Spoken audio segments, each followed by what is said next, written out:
আমি কি হাসতে পারি না নাকি? দেখ এখন।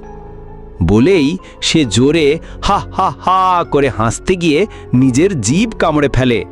আয়ো মা! রাক্ষস মুখ চেপে ধরে ব্যথায় কুঁকড়ে যায়। বিড়াল তো হেসে গড়িয়ে পড়ে। সে বলে, এইভাবে হাসে কেউ নাকি? দাঁত না দেখিয়ে কোমলভাবে হাসতে হয়। তারপর সে পাটি দিয়ে দেখায়, মুখ ছোট করো, চোখে কোমলতা আনো, তবেই হাসি সুন্দর লাগে। রাক্ষস আবার চেষ্টা করে। বিড়াল এবার বলে, এইবার বলো তো মিয়াও। রাক্ষস একটু গলা খাঁকড়ি দিয়ে বলে, মিয়াও। জঙ্গল কেঁপে ওঠে হাসিতে। পেছনে হাতি, সিংহ, খরগোশ সবাই হেসে গড়িয়ে পড়ে।